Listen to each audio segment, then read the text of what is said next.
En esta OVA vamos a trabajar una problemática relacionada con la evaluación del rendimiento académico en la educación superior. Necesario señalar algunos elementos importantes. Y uno de ellos es que toda institución educativa, entre ellas la Universidad Surcolombiana, es un proyecto social e histórico en proceso de construcción permanente.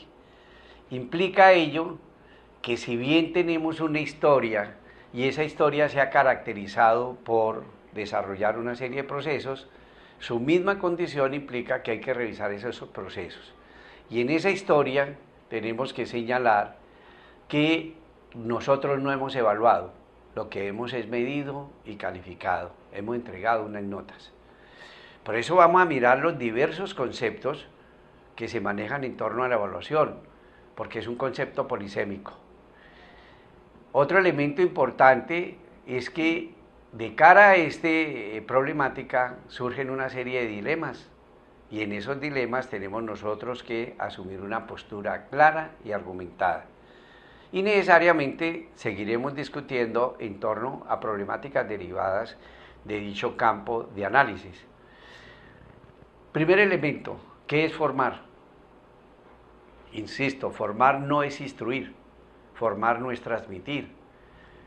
La formación se entiende como esa alianza inextricable entre tres procesos fundamentales: lo curricular, lo pedagógico y lo evaluativo.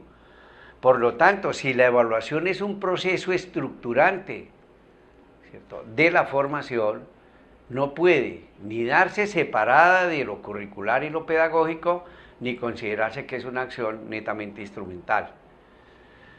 Otro elemento importante es que nosotros tenemos que entender que hay una singularidad histórica y conceptual que tiene que ver con lo siguiente: lo formativo no se agota en lo escolar. Y entonces nos preguntamos, ¿el proceso evaluativo cómo está asumiendo ese carácter complejo que es la formación? Entonces encontramos, como lo hemos venido reiterando en este diplomado virtual y lo seguiremos reiterando, es que la formación es el resultado de una interacción entre un campo de problemas y un campo de conocimientos, que dan origen necesariamente a diversos proyectos que están aliados con el cultivo del asombro, con la incertidumbre, y que nos permiten incorporar diferentes modalidades de práctica pedagógica.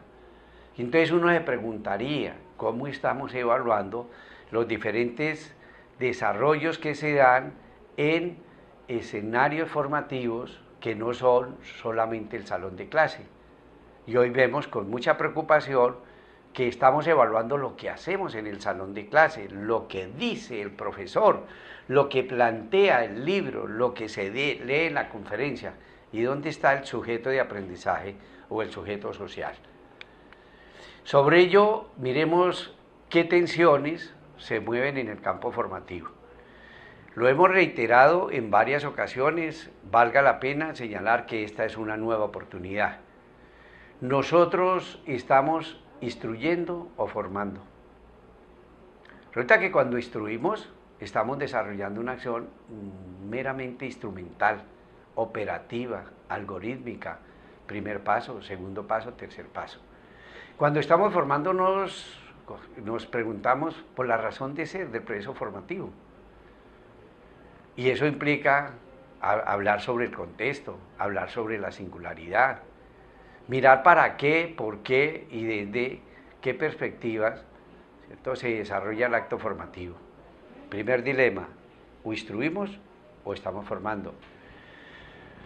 Un segundo dilema es, en muchos de nuestros procesos nos ubicamos en acciones eminentemente transmisionistas.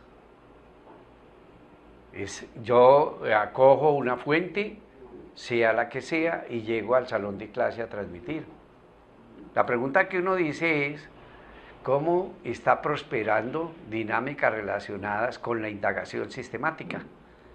¿Cómo convierto el aula de clase en un momento determinado? Aula de clase no es salón físico, el aula de clase puede ser el campo deportivo, el campo cultural, la visita a una feria, el salón de clase, desde luego, en un escenario de indagación sistemática, dilema, ¿cierto? O simplemente transmito o necesariamente indago. Hay un elemento importante y es la insularidad. Esas estructuras curriculares asignaturistas, atomizadas, insulares, pues generan un comportamiento individual. Y el dilema es que de lo individual a lo integral hay unas diferencias sustantivas y lo vamos a mirar en ese proceso de evaluación. Hay otro elemento importante en la discusión de la evaluación. La evaluación se reduce a una nota o perfectamente podría ser un concepto basado en criterios.